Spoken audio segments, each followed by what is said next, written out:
Welcome back to our chapter. We have started microorganisms, and in that we have done different type of microorganisms and how they are useful to us, how they cause harm to us. Up to here we have done, and we have done that what will happen if food is spoiled. How we can say that our food is spoiled? By looking at its color.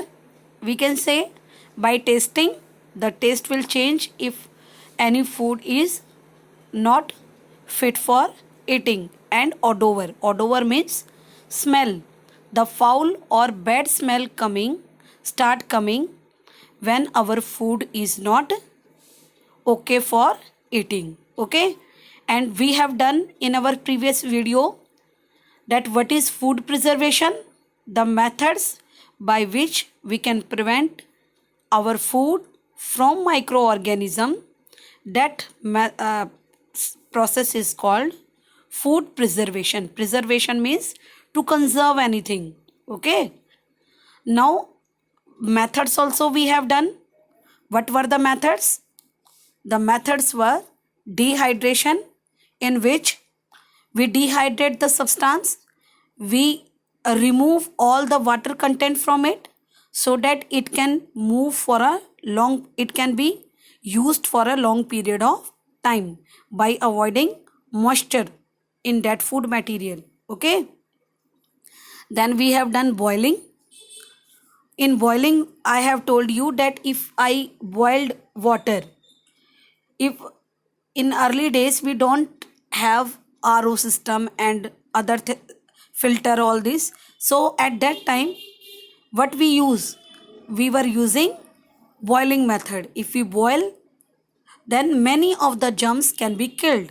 Same way with milk also. What will happen when your mother take milk from milkman? She boiled it first and then cool, and after cooling she kept that milk in refrigerator so that no microbe or no germs can enter in it and they will not produce or propagate. Okay, then refrigerator, I have told that if I increase the temperature by boiling, if I decrease the temperature by keeping them in fridge, I can conserve or preserve our food from damaging. Okay, now pasteurization also we have done, that heating or boiling the milk to a high temperature, and quickly if we cool down that particular substance and then it is packed, it will kill all the germs and keep our food material preserved.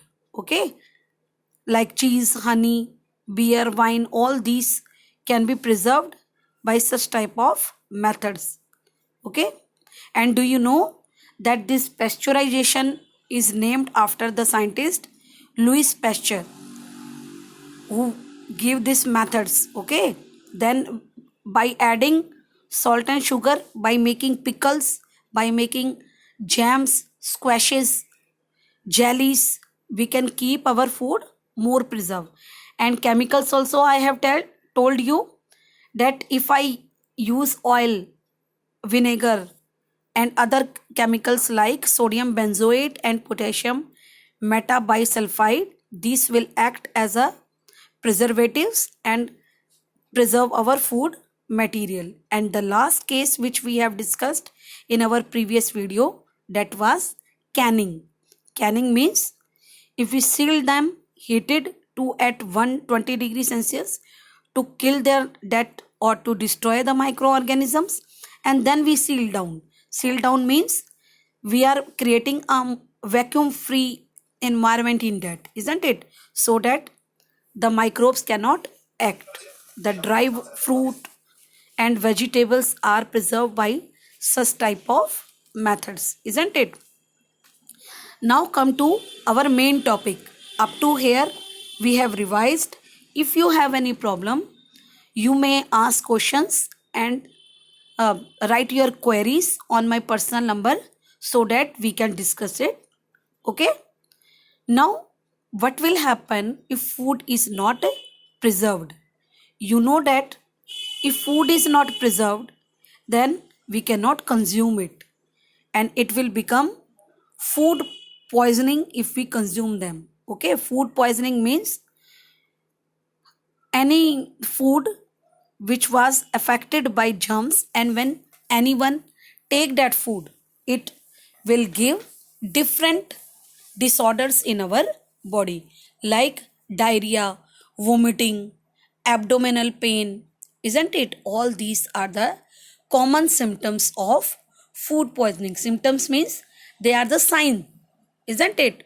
When anything is not digested by your stomach well, then what will happen? You will vomit the things, or you go for washroom again and again, or diarrhea situation can also become. Okay, so the main microbes which are responsible for food poisoning are bacteria, especially salmonella, fungi, okay, penicillium and aspergillus. They are the main cause for food poisoning. They make the food toxic. Toxic means poisonous, okay, and they start growing in food, which make the food unfit to eat. So we should eat food by preserving it, okay, properly. Now I think all the things are clear to you. Here some more information is given to you, that sometimes what we do, we add some chemicals in our food to make it more tasty, to have it more taste plus smell and look also, isn't it? We can say texture. To give good texture to our food, we are using some food additives. Okay, we have three type of food additives. Additives means adding supplement to the food. That is, first one is preservatives, to keep our food fresh so that the microbes will not act on it. Then flavoring, to, if sometimes the flavor of the food is lost, then we can add it. Okay, then coloring, to make it more attractive, to give a good texture to the food. So I think this chapter of microorganism is very interesting as well as informative to you all, and you have enjoyed while teaching. If you have any query, you may ask. Now let us do some definitions also. First, we have done microorganisms, the tiny organisms that are not visible by our naked eyes or unaided eyes. To see microorganisms, we required microscope or electronic microscope, so that we can see that such small organisms around us on a wider scale. Now, germs and pathogens we have done. Disease causing microorganisms are called germs or pathogen. Fermentation. Fermentation means the process of conservation of sugar in the absence of oxygen, in that will convert it into alcohol. Then nitrogen fixation. I have told that the plants are not in condition to take the nitrogen present in our atmosphere as it is. They convert it into nitrate form. So that fixation of nitrogen by rhizobium bacteria is called nitrogen fixation. Now next, antibiotics. Yes, opposite of bacteria is called antibiotics. The chemicals which are used by microorganisms like fungi and bacteria, which kill or stop the growth of disease causing microbe, that is called antibiotic. If anyone is suffering from the disease caused by bacteria, so we can supply antibiotic to that body and we can prevent it from that particular disease. Then vaccine. the substance used to produce immunity to disease in the living body. Immunity means strength to fight against the disease. We have our body immunity also, that is provided by WBC. What are WBCs? They are white blood cells.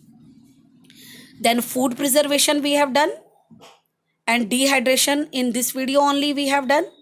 So no need to explain it again. I think this chapter is clear to you, and by this PDF you can see all the important points given here and revise your chapter well. From tomorrow we will do question answers of this chapter, and I hope you all have done well and you all have learnt from microorganism chapter. Okay, thank you and have a nice day.